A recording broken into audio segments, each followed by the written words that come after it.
of the year they will round it up, and then we'll balance our books.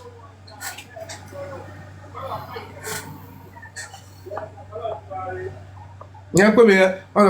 You are wanting the case. The deep view money deep pay me. Ọlọ́pàá yẹn kó pè mí láti station yẹn pé kí n máa bọ̀.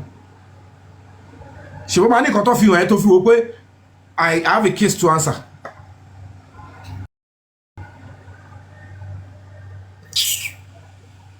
I go bully, but I no go class. Daddy, I am sorry.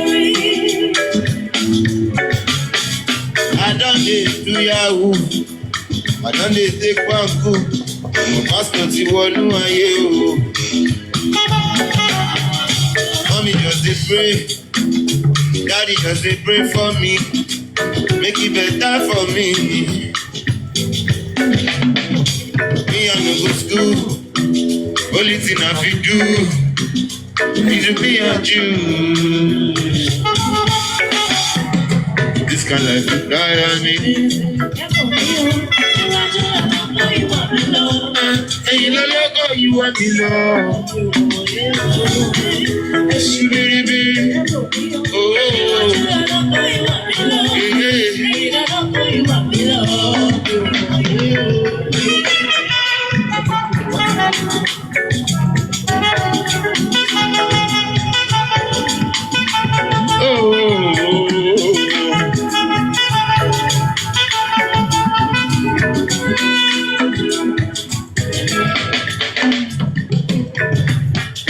Shubiri, get for me, oh. You want you to look for you. And you don't look for you, want me, oh. Shubiri, oh. And you don't look for you, want me, oh.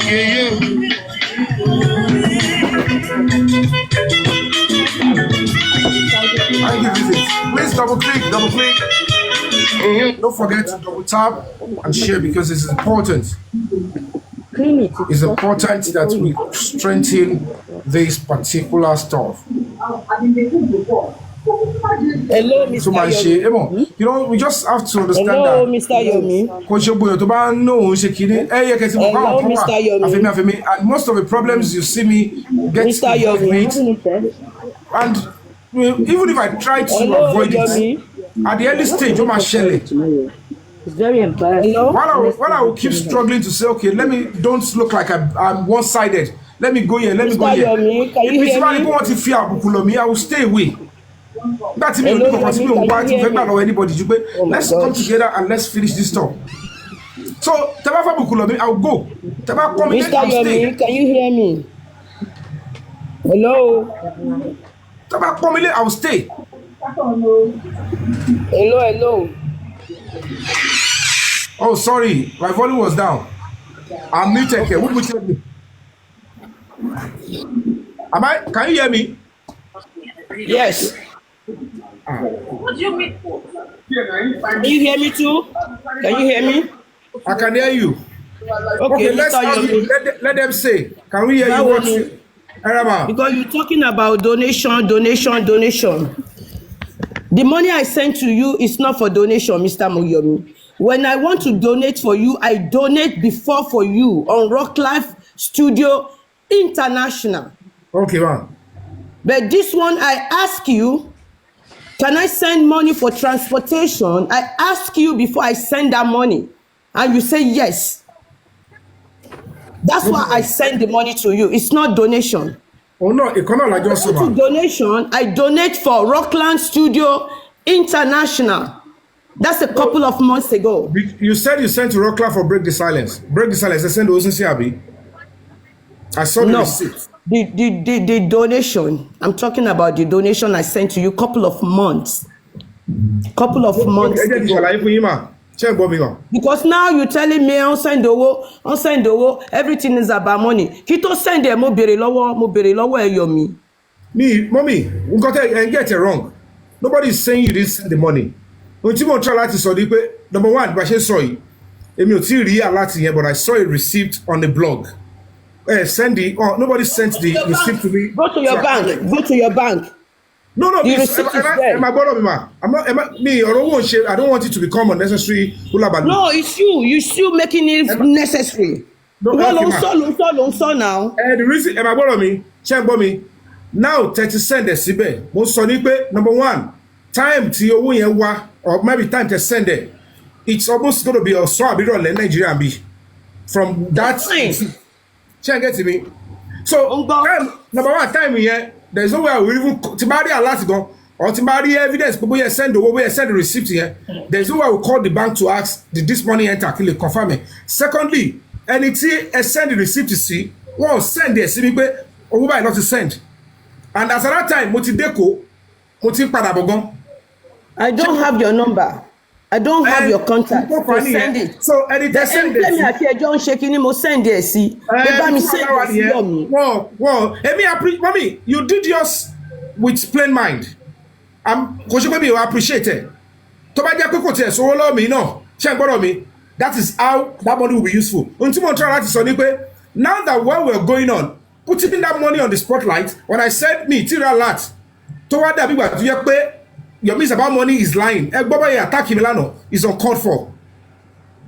Check it to me. It's uncalled for. At the end of the day, you know because when Teba send the see me, check it to me. Send the wo. Oh, bere wo lọ́wọ́ wọn. Send the wo. Wọ́n pé kí lè ní ìtorí Ọlọ́run. Mommy, donate sínú foundation mi ò bere lọ́wọ́ ẹ na ṣe go return ọmọ ológo ló wà. Mo dey kọ gbogbo ele mo dey donate síbẹ̀. That's a donation tí mo make. Bẹ́ẹ̀ ni pé okay for transportation láti gbé ẹ lọ síbi lọ bí mo mọ̀ pé bí tó ti ń bọ̀ jìnnà. Ẹ má bínú bá ṣe misunderstanding.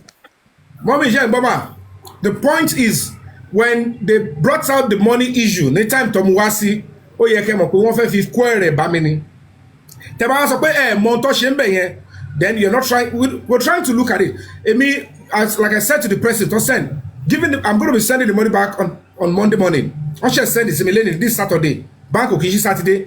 And like AG, that time we have a serious issue we are discussing. Me ò share anything too bad. Tabaniki lọ Seko based on the same case. Timbaniki ṣe bá bọ́ta máa ṣàlàyé for everybody pé mo ti pe PR ọlọ́pàá o, mo ti ṣe kíní kan, wà ní Yomi ti rojọ́ jù. And then they felt like, mo rí sí ti mo ṣe ń dúró. Bóyá mo ń dúró de lawyer ni o, bóyá mo ń dúró de kíní ni o. Bóyá mo fẹ́ mọ̀ nǹkan tó ṣẹlẹ̀ bẹ́ẹ̀ ni o. They were making it like immediately tẹ́lẹ̀ sọ pé kí máa lọ yẹn o. I should be on the way. Okay. Time they said the whole thing gangan ma. It's a long time. Ó ti kọ́ sí ọwọ́ sọmọ́rọ̀ lẹ̀. They are making it looking like dájú aago mẹ́fà àárọ̀ yẹn. Bẹ́ẹ̀ bá mi sọ̀rọ̀ yẹn náà lẹ́sẹ̀ tó. Nígbà máa dìlì fáwọn ọ̀rọ̀ yẹn tán. Èyí lẹ́wàá sọ fún mi bóyá.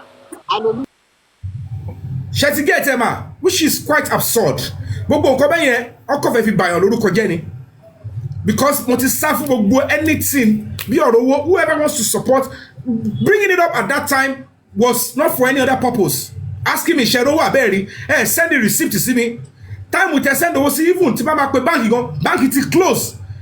And they ask me in public like that. I'm an actor. Olórúkọ ni mí. Gbogbo àwọn pípọ̀ yìí ọkọ̀ rẹ̀ pé àwọn ọkọ̀ lè máa tọwọ́ bọ orúkọ yẹn anyhow pẹ̀lú gbogbo àwọn step dọ̀tí is absurd. Mo ti lọ Èkó mo ti dé padà bí iṣẹ́ àti ìròwó náà. Ẹ̀yin ṣe títí from your church mind. Tẹ́ bá ní kí n máa fèsì inú bẹ̀yẹn lọ ẹ ti mú àbáyẹ wá lọ síbẹ̀. Kò ṣe pé kò wù mí kí n prepare. Ẹ lè expect pé kí n kọ̀ gbéra láti Abẹ́òkúta kí n gbéra lọ kí n kọ̀ torí bọ́bí tó ti pè mí mi ò ní kéèsì bẹ́ẹ̀ mi ò lẹ́jọ́ bẹ́ẹ̀ wọn ò pè mí lẹ́jọ́. Páńpẹ́ ni gbogbo àwọn tẹ dárúkọ pọ́nmọ́ àwọn abẹ́yẹ lásán tó bá mú mi sáà ní kọ́ tó bá yẹ sọ pé Mr. Yomi ẹ kúrò ní kéèsì yẹn kọ́. Ọkọ yìí kọ̀kọ́ mọ́ mi lọ́rọ́ ẹ wo rọ́tí lady búkì yẹn tó bá wọn pa tó lé mi Yomi o àti kiri kan kò wá dárúkọ lady yẹn kò dárúkọ original ó wá ní àwa èmi pé díje mo ti mọ ẹni tó jẹ́ díje bá mi. Ṣé ìgbà tó dé station tó lọ mú àdúrà lọ yẹn àbí Damola yẹn ó wá kọ sínú statement pé Yomi Fabiyi ló ní káwọn lọ jí fóònù àdúrà tẹ́ṣẹ́ ló pé ẹjọ́ máa kọ̀ mí tọ́wọ́ ẹsẹ̀ kí n torí bọ́ bẹ̀ lọ. So they are only playing their game. Lady yẹn dẹ̀ bá wọn promote ẹ̀ kò tiẹ̀ wò pé kò tiẹ̀ rò pé tó bá tiẹ̀ send fídíò kan tó bá yẹ pé nǹkan tó pa Mohbad ló wà lọ́wọ́ ọ̀dà mọ́mì kò sí bó ṣe fẹ́ rí ìdá àdúrà o ìdá díje bá mi o ìdá Damola tó bá ní fídíò wọ́n rí ohun tó ṣẹlẹ̀ nílé yẹn So if any of them was the one talking to me, untori ló sọ. Kí ló tẹ́ wá sọ pé unto sọ yẹn kò real. Unto sì kọ yẹn kò bá jẹ́ àdúrà ló kọ́, kò bá jẹ́ DJ Bami ló fẹ́ ní. Ẹni tó ń kọ́, ẹni tó lè sọ ohun tó ṣẹlẹ̀ nulẹ̀ tó pa Mohbad ló ń kọ ọ̀rọ̀. Ẹ wá ní kọ́ ọlọ́pàá máa investigate. Ọlọ́pàá máa pè é pé òkè já àti ẹ̀gbàgbé olóńlo àkáǹtì èèyàn sọ. Kí ló dé tó fà àkáǹtì tiẹ̀ sọ direct? But ṣé ohun tó sọ yóò tọ́ ni? Tí àwọn tó ju DPO bẹ̀ ẹ bá gbà á sọ́dọ̀, wọ́n máa jẹ́wọ́ pé yes, nǹkan tó ṣẹlẹ̀ tó tọ́ ni. Can you explain to us again? Tó bá ti sọ ma ní kó kọ statement right to that effect. Kábọ̀sibọ́sí àdúrà ló bá mi ṣáàt. I need the police to investigate, drill àdúrà, drill Damola, kò ṣe ọlọ́pàá DPO. Kò ṣe ọlọ́pàá police to investigate. Wọ́n ti lọ sí sátọ̀ wọ̀nyẹn. The real people will investigate. Kò ṣe ọlọ́pàá DPO.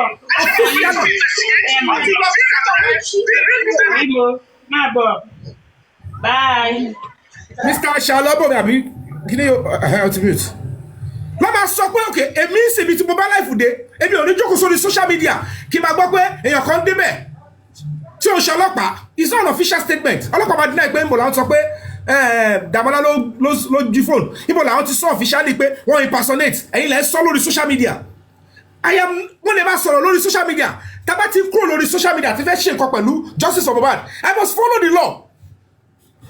I must follow the due process. Ibo lèmi ti mọ ẹni tó jẹ́ DJ Bami rí. Ibo lèmi ọmọ kiri kọrí ti máa ní ó yá lọ máa jí fóònù. It's an insult. Ṣé ikú máa ń ya wèrè ni? Tí o bá ṣe pé freedom of speech pé anybody kàn lè ya wèrè tó bá wù. Wàá máa dárúkọ mi sùúrù dọ̀tí wèrè yẹn. But when they are going to make omi ní Yomi, ẹ̀yà èèyàn ló jẹ́ Yomi, I will ignore you. I said ignore this mad woman. Eléyìí ti ya wèrè ẹlòmí tẹ̀ máa rí pé inú ti funfun lórí tó jókòó síwájú kámẹ́rà. Ikọ́ ti bàjẹ́ mọ́ lára. Why this serious case? Why have you shared social media banter? Fracas, yeah, la shebi. You set up your foundation for fracas. And the injustice in here, if I lonely, your energy, DNA to work with fracas. Your kuro, kefi jafu justice. Anybody tell me what she can give me, and my fracas in my balloon cojet. And you quick about that coming, and I should wear with my phone. I can't run from such nonsense. I said the way, I said the war. I said the receipt is only done. Bah, this is the receipt. Oh, when the confirmation will allow me to denigrate me on public. I want to see how yeah. Yomi is about money. Yomi like owó kílẹ̀ sọ. Owó kílẹ̀ sọ. To our floor, tí mo fi lọ London, tí mo fi tàràkà lọ, lórí pé mo sáfẹ́ mi ní padà. Do you know how much millions tó wà involved? Ẹ ti dá owó yẹn tó fún mi rí ni. Àwọn tó ń donate tó ń ṣe kan ọwọ́ àkọ́rọ̀ wọn pariwo wọn nìyàn lára.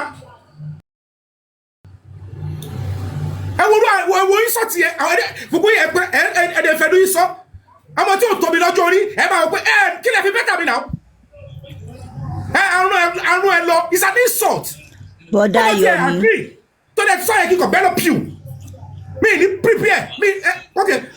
Bọ́dá Yomi ẹ farabalẹ̀ ẹ má jẹ́ káwọn kan máa gbé yín lẹ́mìí gbóná ẹ fara yín balẹ̀ tọ́rọ̀ Mohbad ò bá ṣe dá sí ẹ jọ̀wọ́ nù kúrò ń bẹ̀ gbogbo wa là ń wò yín orí. Tí bá ti bẹ̀rẹ̀ èmi ẹ lọ bẹ̀rẹ̀ tí bá ti dá sí. ẹ má jẹ́ kó máa ní í lára ó ń gbé yín lẹ́mìí gbóná ni ṣé wọ́n ń san sálárì fún yín ni tó ń gbé yín lẹ́mìí gbóná tó yìí. Which kind of rubbish thing is this man? Àwọn tí ò tó yín wọ́n kàn yọnu sí yín lára anyhow. Ẹ dẹ̀ ń gbà fún wọn. Ẹ má lọ sórí platform èèyàn kọ̀ọ̀kan mọ́ orí platform yẹn tó bá fẹ́ bá yín sọ̀rọ̀ kó máa wá sọ́dọ̀ yín. Irú rádaràda wo nìyẹn? Wọ́n dẹ̀ ń fi yín lára èló lówó náà gan-an. Èló lówó tó fún yín tó dẹ̀ ń pariwo kiri. Ẹjọ́ kí n sọ̀rọ̀ ẹjọ́ madam ẹ má sọ bẹ́ẹ̀ ẹ parí ìjà ni so that we can all understand ourselves. Èèyàn tí orí ẹ bá pé ní justice for Mohbad evidence tí Yomi rọra ní lọ́wọ́ ẹ̀ is enough but n tó ń ṣe wọ́n tó ń ṣàwọn kan ni pé àmì wọ́n èmi mo fẹ́ jẹ́lẹ̀ èmi mo fẹ́ mú kíní wá ẹ̀dẹ̀ bá justice jẹ́ this evidence this guy just get now tẹ́ bá wo ṣe analysis ẹ̀ tó ti ṣàlàyé pé ẹni tó fóònù fídíò yìí kù ẹ jẹ́ ká gbà yókù kí ọlọ́pàá gbà yókù it will lead us to where we are going. Ẹ̀kẹ́dẹ̀ wa mọ̀ bẹ́ẹ̀ mi kí n máa lọ máa wá ṣé àdúrà yìí kò ṣàdúrà ẹ̀dá àti ìwọ̀n same level of thinking. Ẹ wá yọ lórí burúkú ẹ wá fi ìríra ebi ta lọ ọ̀nà kan náà ni gbogbo àjọ lọ tẹ́ bá ní true ẹ wá justice ebi ọ̀nà kan ni gbogbo àjọ lọ. Let's join this guy. Mr. Unstoppable. Yes. This is one of the weapons they use to scare people off being activists in that nation. They use scandal, fear, they use lies, they rubbish you. Torí ẹni púpọ̀ náà àwọn celebrities yẹn ò ṣe dá sí. Because ẹni tí ò bá ní liver kò lè gba ṣàyà gbangba kó lóun fẹ́ jarú ìjà báyìí. It's very pathetic. This is evidence. It's okay to fight. Àti ní evidence kan yẹn. Ẹ bàbá tó fọ́nì ní pé ẹjẹ́ kọ́kọ́ jẹ́ kó yé wọn. They always think that all this, we call it frags, rushes, taba ṣe film, taba ya film kelekele, òun kọ́ ni film. Ẹni tí ó bá rò pé Yomi ṣe báyìí lélẹ̀, wọ́n bu lánàá, wọ́n yẹ lọ́la. They don't decide, they look at you, end result no matter. Exactly. And at the end of the day, I have not done anything wrong. Mo fi Ọlọ́run bá búra ní ayé mi. Mi ìkọ̀lẹ́ máa fúru booking yẹn ní èsì kí máa bàtà pẹ̀lú ẹ̀. The strategy they are using is to take down off the focus. Anybody. Me belong to any group. Don't dáwó. I believe that woman yẹn ò normal. Tó bá normal ni kò ní máa pariwo rọ́bọ̀ ẹ̀ máa bá ẹ̀ mọ́ Yomi náà. Ẹ̀yin ẹ̀ ṣiṣẹ́ náà fún àpamọ́ ẹnu ẹ̀ papọ̀ ń bì wà á bá jókòó. Ẹ̀mélòó ló ti parọ́ ọmọ ẹni ẹlẹ́ni á tún máa gbéra ẹlẹ́ á máa defend ara ẹ̀ ṣojú sọ̀rọ̀ ẹ̀ dọ́mọ kékeré lórí justice for Mohbad. Ó lè sọmọdé ẹ̀yẹ wọ́nlẹ̀ kí ló tó yẹn bá lé lé lòun náà kọ́ yé wọ́nlẹ̀ mọ́ kò dáa ẹ jẹ́ ká sọ̀rọ̀ síbi tọ́rọ̀ wà. Wọ́n dẹ̀ lórí àti òun àwà ti bí àfà kí ló dé. Ẹ̀yin focus ní nǹkan tẹ́ ń ṣe ẹ má dá wọn kí ló lò dé ẹ focus Mr. Yomi èèyàn tí èèyàn tó kọ ẹ̀gàn ò tó nínú ilé wọn á bá sọ̀rọ̀ nínú lẹ́ni àwọn. Ìṣká rọ́bì sí ibi táwọn gbogbo nǹkan tó ń ṣe láàrin àwọn. Eléyìí àwa tó wọn wá ẹni tó pé ọkọ ẹ̀gàn ò tó yín lójú tí ò tiẹ̀ tó yín ní anything á bá yín sọ̀rọ̀ anyhow. Ìṣká rọ́bì sí ibi táwọn irú bá dára dáwọn. Analysis kan lé ní wọ́n sọ pé ẹni tó bá ń sọ̀rọ̀ against Hadura kọ́ Hadura mọ̀ ń pa ẹ̀ Hadura mọ̀ ń pẹ́ kò mọ̀ ń pa ẹ̀ evidence jáde let's hold this evidence and use it fight. Kó lọ clear rẹ̀. Bàbá mi ṣẹ̀fẹ̀ gbọ́ all those narratives that whoever unofficially is trying to sell to them on social media is for them. And it's only pursue case. If you want to pursue it on social media, if you pursue it logically. God bless you. Pé gbogbo wọn yẹn sìn, kí ẹ gbọ́dọ̀ mi, èmi ò ní any case pẹ̀lú anybody. Mi ti ṣe writing under the law. Àwọn tó wà ní case, mo ti fún wọn ní otí mo rí ẹgbà. Ó yá, má bọ̀, tó bá ti bèrè, ẹ rí pé ọmọ yẹn ló bí àyàsó. Bẹ́ẹ̀ni. Bóyá òun ló bú fóònù ẹ lẹ́ o, ó yá máa type lọ o, bóyá in conjunction of every show, bóyá ọ̀rọ̀ ayé ti sú wọn ọ̀rẹ́dà ti máa lọ pẹ̀lú rẹ̀. They all collaborated together jare. Ẹ wá ní àbúrò olùvẹ̀lẹ̀ 5 fóònù kan iPhone 11 to iPhone 6 ó di kíní kan Mohbad kan pín fóònù ó kú 1 million láàrin òru yẹn ó ti sáré mú story yẹn lẹ̀ ẹ̀dẹ̀ sáré gbàgbọ́. Mo dẹ̀ sọ fún yín pé ẹ má kárẹ̀ bá mi sọ̀rọ̀ ẹ calm down. Ṣé bíbí ni mo ní wọ́n sẹ́ǹsì I'm the major at the center. Ẹ jẹ́ kó ṣe exercise wọn wá sọ́dọ̀ mi. Bóyá Yomi o wọn ò jábọ̀ kankan o bóyá bẹ ṣe ń rò bóyá mo ṣe rí lórí social media ni mo ṣe rí o tá bá ti dé offline ẹ bá mọ̀ ẹ fi gbogbo ìrìn ṣe lórí social media ó yàtọ̀ ẹ bá lọ pé because bẹ ṣe ń enter Yomi lórí social media bẹ́ẹ̀ náà ni mo ṣe máa ṣe pẹ̀lú mi offline ó yàtọ̀ ẹ má máa I just want to do this I want to give back. It's even God will support you. God will support you. I need to give back to the society. Nínú yóò lọ bó ṣe yẹ ká lọ ẹ máa blame ní blame ara yín ẹ máa blame olórí ẹ blame politician kí ni wọ́n ṣe what are you contributing ṣe mo fẹ́ jèrè Nàìjíríà and I'm asking myself that honest question and I choose to keep myself down. Ẹ wo analysis Yomi yàtọ̀ sí tí wọ́n analysis last be 3 days now ẹ wo ti Yomi now. This evidence ọlọ́pàá lè béèrè pé ibo ni yòókù wà wọ́n lè gbà yòókù simple. Wọ́n appreciate rárá gbogbo effort tẹ̀ ń ṣe rárá. Ẹ má stress ara yín. Ẹ lè yọra yín lẹ́nu jàre bọ̀dá Yomi. Ẹ má stress ara yín Mr. Yomi. Ẹ má jẹ́ káwọn èèyàn wá sórí platform ní kí wọ́n rọra ẹ mọ́mí tútù ẹ fi wọ́n lẹ̀. ẹ má dá wọn lóhùn.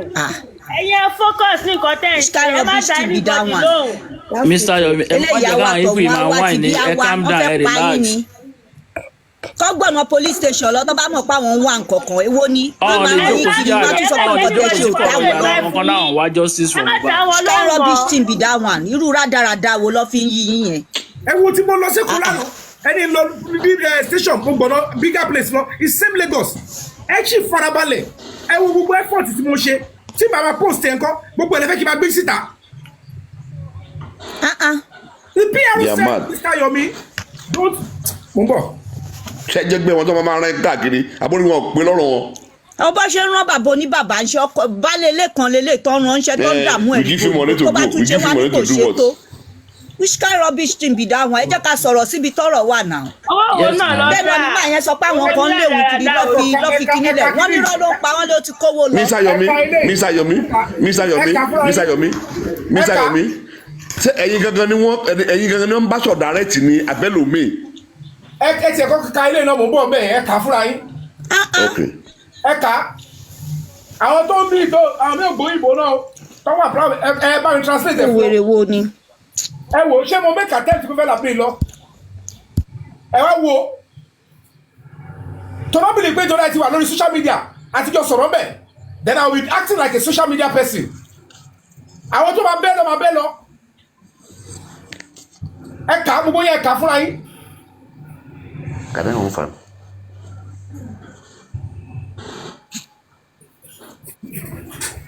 I'm not supposed to be showing this. Every àṣekọ kí movement lè wà ẹ bá ṣe bálà ẹ kàn ṣe bálà bálà. Ọkọ̀ ṣe máa da everybody bo ni ẹ má da anybody lóhùn mọ́. Àwọn yẹn ò wá justice owó lọ́wọ́ after. Ẹ má da bí you anybody. Bọ́dà Yomi nǹkan tẹ́mi kọ̀ rí sọ̀rọ̀ yìí ni pé ẹ má lọ sórí platform any one of them mọ́ tó bá fẹ́ bá yín sọ̀tọ̀ pé ẹ wà useful fáwọn kọ́ wá bá yín lẹ́nu níbi tẹ wà. Ntọ́nà gbogbo wa ẹ̀ gbogbo rẹ̀ sọ fún yín láti bẹ̀rẹ̀ pé. Insult yẹn ti ń pọ̀ jù. I don't know what makes you all think it might look like that in your face. Kí ló dé?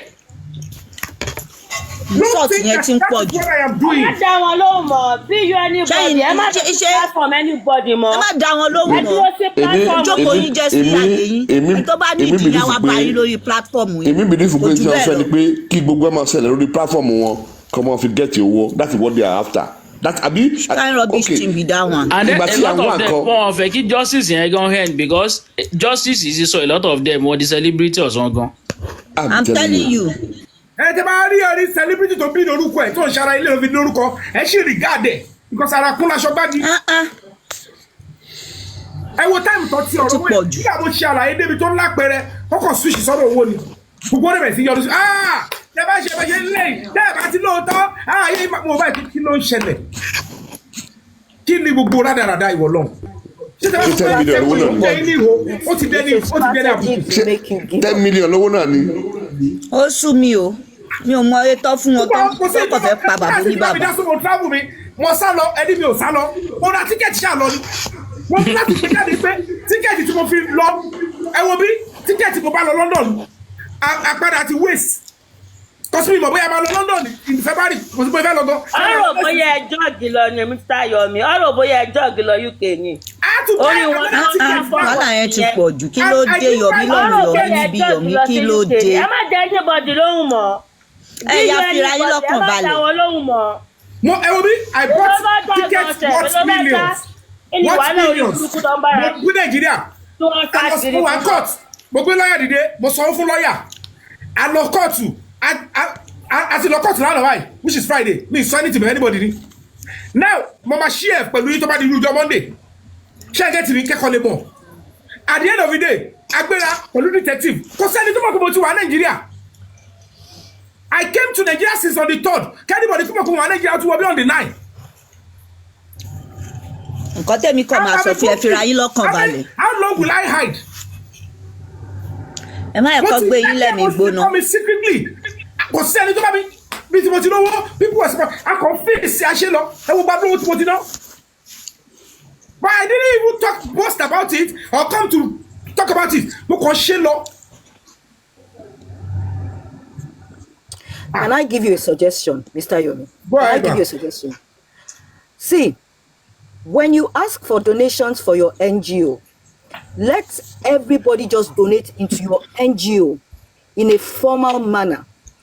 Make sure you have no personal relationship with any donor. And I have a reason. Anybody come and say, I'm giving you money for this. If you donate it to the NGO, if I want to go, we expend it. Ẹni tí tó bá fẹ́ ràn yín tí tara yín ò bá gbà ẹ̀kọ́ ẹlẹ́ẹ̀lè lọ kò jù bẹ́ẹ̀ lọ. No. Kò tiẹ̀ sọ̀rọ̀ ríránṣẹ́. See, don't have any personal relationship with anybody again. Which level be that one? Ask people to donate into your NGO and just focus on your cause. Do things the way you want to do it. Run your show. I stop. No. Ẹ máa gbọ́. Ṣé rí ọ̀rọ̀ obìnrin yàtọ̀ sí ọ̀rọ̀ ọkùnrin. Àwọn obìnrin ni àwọn. Yomi mọ̀ pé yes, èmi àti obìnrin máa jọ sọ̀rọ̀ sí. Eléyìí tèmi ó ṣe mí ní bá argue. Tí bá argue, wọ́n á bá nǹkan tí ò dá àwọn obìnrin the way woman take it different. Yomi go to where you supposed to go direct. Àwọn expect kó máa lọ sí Ọ̀gọ̀bọ̀. Go and do what in Ọ̀gọ̀bọ̀. Kí ni bẹ́ẹ̀ lọ ṣe mẹ́? Àtọ̀. Tí bá dé FCID, wọ́n lè mọ̀ láti ibẹ̀ tó bá jẹ́ pé nǹkan ṣẹlẹ̀. Tó bá jẹ́ pé ọ́nìdì ẹbẹ̀ okay máa bọ̀. Ọlọ́pàá náà mo sì lọ bá. Ẹni kí lọ tó níbọ̀ Ọ̀gọ̀bọ̀. Láti lè ti bá alẹ́ fún mi. That is due to transfer from that place. Now. Thank you. As my own, my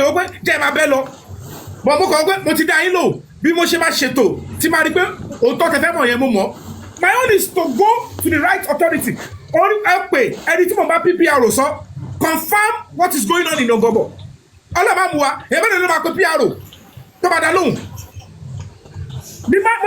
I engage you because we call it tendency, but I was ready to go.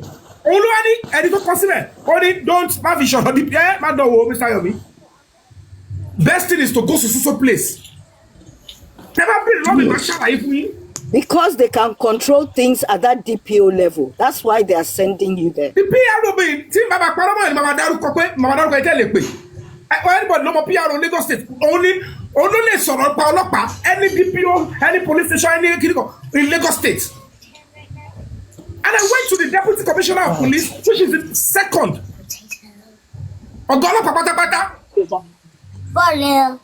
No.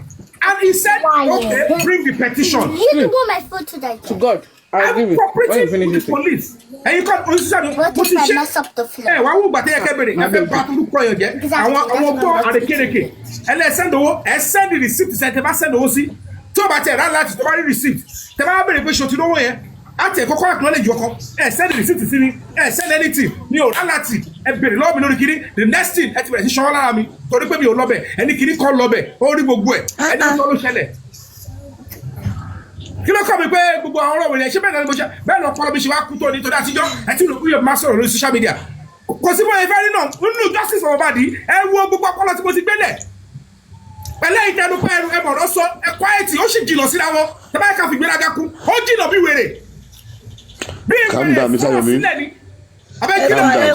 ẹ̀kọ́ balẹ̀ mọ́ mi tútù ẹjọ́ má yẹ kó gbé yín lẹ́rìí gbóná torí VP yín ẹjọ́. Àwọn pípù yìí wọ́n. Ẹ tó tiẹ̀ wà ìtẹ́lígẹ̀ tó ní kankan òun náà máa bẹ́ a máa sọ̀rọ̀ pa èmi. Bó ṣe ń wọ ni èmi ò tiẹ̀ láìkì bó ṣe ń sọ̀rọ̀ sí yẹn èmi ò láìkì. Èmi ọmọ Fabiyi. Insult yẹn ti ń pọ̀ jù. Ntọ́kọ lé ẹ̀gàn ò tó yín. Á pè yín síta á máa drag. Ọmọ máa wẹnu sí wọn lára. Mi ò láìkì irú kò dáa mi ò dáa rárá Yorùbá máa ní wọ́n yín lè bú àgbà kò sí ọkùnrin bá ṣe máa kéré tó ọkùnrin lọkùnrin máa máa jẹ́ wọ́n á pè wọ́n sí ẹ Yomi á fún ẹ ní kinní kan Yomi ṣe kinní kan kí ló dé bí ti ẹ̀ sẹ́ni ló gbà lọ́wọ́ yín. bí fọ́ọ̀rọ̀ owó máa tẹ̀ gbẹ̀dá mo ti lọ fún ẹ mo ti escape gbogbo dọ̀tí yẹn mi ò wá owó òjijì mi ìwárú ẹ̀. ẹ jẹ́ má gba nǹkan kan lọ́wọ́ wọn mọ́ àwọn pípù yìí wọ́n ṣe wà òkè àtọ̀. insult yẹn ti ń pọ̀ jù ẹ̀yin dẹ̀ lẹ́ máa kọ́ fún wọn. I want to say thank you to Punch newspaper. They had this interview with me yesterday. It was funny. I was supposed to be a footballer, but I had to be a footballer. I would have pursued my career in football. So yesterday they granted me this interview, and I was laughing while I was responding. Footballer ló yẹ kí n di ojú mo wọ́ gba kókò yọlẹ̀ díẹ̀ ni mo yọ̀ díẹ̀ tó ń gbà mí. Well, it's what it is. What it is. Mr. Yomi o, ìdí yẹn ti pọ̀ jù fún yín láti gbá bọ́ọ̀lù. Ó wà á mọ̀ pé ọlọ́mọ mu wa àwọn obìnrin tí mo ti nígbà tí mo ti ń dàgbà ọmọ aláwọ̀ láìkì kí ọkùnrin wọ táì kó tọ́kìn kídi papò so wọ́n máa ń kó dì mí jẹ gan máa fọwọ́ ra mí ndì Yomi ó ga o bó ṣe yí ọmọ bọ̀. Yomes. Ọlọ́run ló dá bẹ́ẹ̀ mi kọ́ ọmọ sí mi ló kó bá mi. Ó sùn mí o, ẹ sọ fún wọn. Ọmọ sí mi yóò dì lórí kọ́ lọ kó bá mi so ó dẹ̀ ló bẹ́ẹ̀ bọ̀ ẹ mọ̀ kó tí máa help lọ́wọ́ for pushing. So let's be open. Ẹ má stress ara yín o ẹjọ́ torí Ọlọ́run o. We like to go outside all those ones. Let's keep our faith. Let's keep praying. Wọ́n tó bá mọ àdúrà Christian gbà tó bá jẹ́ Muslim ló gbà tó bá jẹ́ ti ìbílẹ̀ náà ẹ jẹ́ àmà gbà torí àwọn arábí wọn sùn àwọn náà sa iṣẹ́ burúkú wọn gbogbo wa lọ́kàn ara wa wọ́n ṣe pé justice tá à ń sọ yìí a mọ nǹkan tó ṣẹlẹ̀ in clear terms pé somebody took Mohbad's life nínú ilé yẹn a mọ̀ lọ́kàn ara wa pé gbogbo àwọn tó wà nílé yẹn wọ́n gbẹ́bọ̀dè fún Mohbad wọ́n á máa bẹ Ọlọ́run tí wọ́n ní pé èyí tó bá lẹ́rìí ọkàn nu wọn that choose or that want to speak the truth ti jẹ́ pé out of fear out of anything ni ò jẹ́ kó fẹ́ proceed something should propel them to come forward and speak their truth and I want to say this to them none of you if you wish to speak your truth they might tell you might think they have the power they have the money they can mess up your life just the way they are doing now bóyá ẹ̀yin mẹ́tẹ̀ẹ̀ta lẹ́jọ́ decide pé ẹ fẹ́ gbé ẹrù yẹn kúrò lórí ara yín and you all decide that you want to speak your truth and they say you know what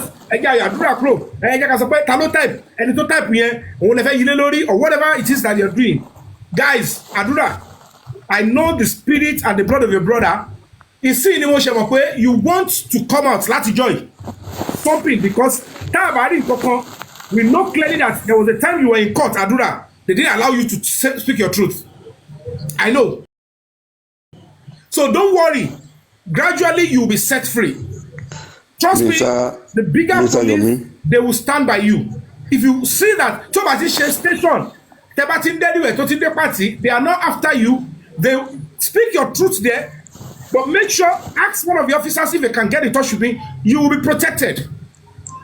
Mr. Yomi. Believe me yeah sir. Mr. Yomi I want to say something. Why? If Hadura like himself now let him come out and say it before they force him to say it but àti rí evidence èmi mọ kíní kankan either Hadura ló fún yẹn ní fóònù ẹ ní o either wọ́n jí fóònù ẹ ní o Hadura ní evidence lọ́wọ́ ó dẹ̀ ń dà wá láàmú látijọ́ ẹ̀. Bọ̀ kò dáyé láàmú ẹ fẹ́ gbọ́ sà ẹ jẹ́ ká empathize pẹ̀lú young boy gbogbo ìgbà ni wọ́n máa ń block ẹ̀ lọ́n cross ẹ̀ ọmọ yóò léyàn kankan o don't forget the fact that if he choose to stand by the truth ọmọ àti pàtìpẹ́ ṣáà dúró tí ṣé àní cast ẹ tí you understand you should understand that every moment he is trying to speak up àwọn tó ń sọ pé àdúrà fẹ́ sọ̀rọ̀ kọ́ọ̀tì wọ́n cross ẹ̀ nígbà kan tún àwọn náà wọ́n dúró lórí ẹ̀ wọ́n wá rí pé account àdúrà tó jẹ́ original tiẹ̀ wọ́n fi bá mi sọ̀rọ̀ not only description they collected my email and they sent something to the email so that means ẹni tó send the kinní yẹn ẹni tó send the little video yẹn ó ní ìtọ́jú yẹn lọ lọ́wọ́. Yes. So naturally go normally to buy a choose láti lọ sínú station yẹn go if I choose to even go there nígbà tí wọ́n lọ bá wọn fún pọ̀wọ̀ lébẹ̀ ni but mi lè máa sọ gbólé láàrin wọn bẹ̀ yẹn tọ́ba ni pé tí mo bá wá nìyẹn ọmọ change ẹ̀fọ́ mi lọ́wọ́ bẹ̀ check it me. So the core of the matter is that at the end of the day any police officer will be interested in that 250 will be sent on Monday morning everywhere in ilẹ̀ mojú yẹn lọ but ṣé ẹ gbọ́dọ̀ mi. That no police officer unto my importance ni pé can we see the video 30 your few seconds yìí ẹ jẹ́ ká ṣe ọkọ rí yẹn náà. Thank you. Torí pé to a layman wọ́n believe pé wọ́n impersonate ni kókó of the matter in this case the most important thing is the video that video tẹ send the CEO of Fabiyi yẹn can we see the original first. Yes. then we will link it with the intention of who is sending. Thank you. That's how come up. Is it a proper video? Is it a video of any altercation? Koba get old video, Koba get new video. Ija. It is still going to be useful to the investigation. So ẹni tó gbé bọ̀bọ̀ yẹn lọ sí police station ní gbọ̀ngbọ̀n yẹn wọ́n ti shoot ara wọn lẹ́sẹ̀ wọ́n ronú lọ́bẹ̀. Torí pé the authority will say the most crucial thing is first and foremost, let's see the video. Tàbá kọ́ rí full one. Àwa gbé yẹn ti sẹ́gbẹ̀ẹ́. Now this is the video. Àti pé bóyá luckily kó wá jẹ́bi tí wọ́n ti lu Mohbad pa tó ti kú. Ṣé wọ́n pé tó bá ti dé stage yẹn, whoever is now impersonating or who they are impersonating. Now this is it. Hadura, can you see the video? Tari is seeing. And this happened in your face. Now, are you still going to be saying that Enito first send the video through account here? Shoshi impersonating on it. Hey, get me, my brother. Nígbà video, tó bá yẹ pé full video, ẹ wá show pé ibi tí wọ́n ti lu Mohbad bóyá bí tó ti kú sílẹ̀ ní tòótọ́ tó ti lu torí ẹ̀ ti ṣe gbò sílẹ̀ lẹ̀ tó bá yẹ pé òun ní full video yẹn torí wọ́n gbọ́dọ̀ mú full video yẹn jáde kémi tó lè believe for any impersonator ṣé get me. Then tó bá jẹ́ pé full video yẹn is original one. Number one, impersonation is secondary. Number two, now if it is the full video tó bá jẹ́ original, the question tẹ́ máa bèrè lọ́wọ́ Hadura ni pé now this thing that happened here, this thing happened in your face. And they've asked you severally that kilo ṣẹlẹ̀ sí Mohbad. Ṣebí ohun tó sọ tó ṣẹlẹ̀ yìí náà tá à ń rí fídíò ẹ̀ òun ló kọ sínú bẹ̀yẹ. If they are impersonating you, are they impersonating the truth also now? God bless you. I'm getting something. I'm getting something, please. Oh, what a message. But jẹ́ kó establish yẹn. Ẹ sọ fún mi pé at the end of the day, impersonation ni kémi máa mú gbọ́ kí ló kọ́ mi pẹ̀lú impersonation o ti rí ìtò lè kọ́ ìyẹn ló máa kọ́ establish fẹ́mi. And if that is established ẹ rí pé gbogbo wọn yìí kọ́ tó realize pé wow kò síbi ta fẹ́ yí sí akọ̀nfẹ́ di ara wa síta ni and we are going to go down eventually whether anybody likes it or not.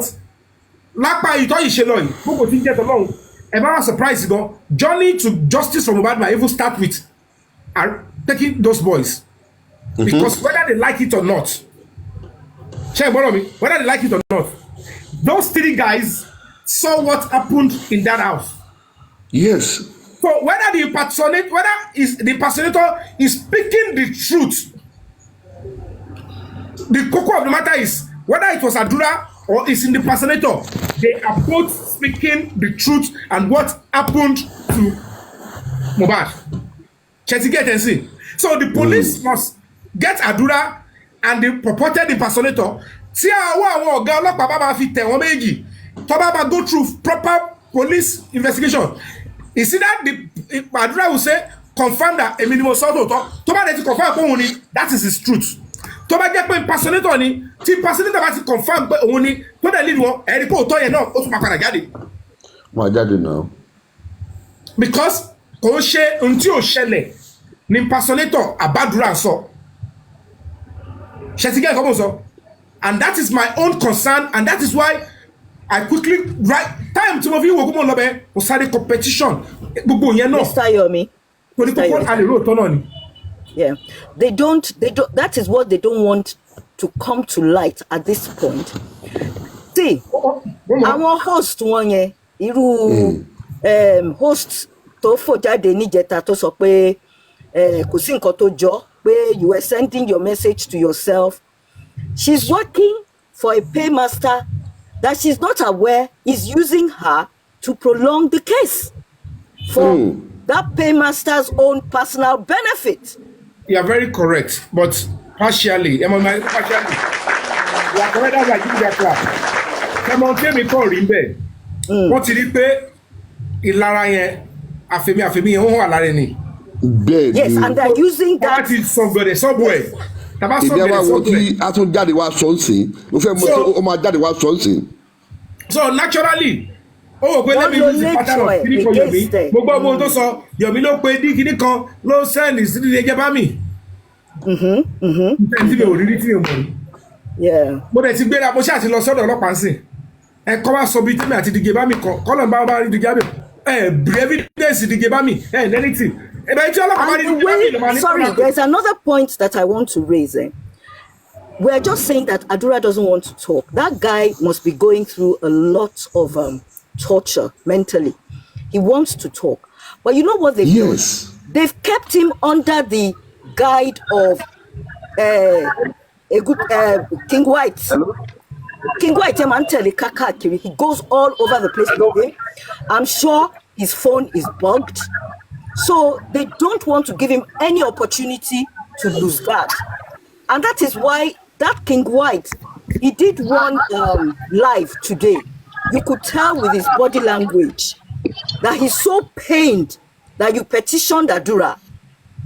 He came out saying all manners of things. I'm like, let him go and answer the petition. Show the petition, Lonnie. Now. I didn't petition. I didn't write anything bad against Hadura. So I get it.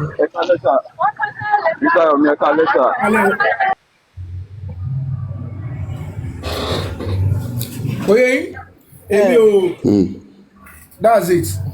It started with, hello, Mr. Activist. I have a video of the fight with Cynthia and my brother.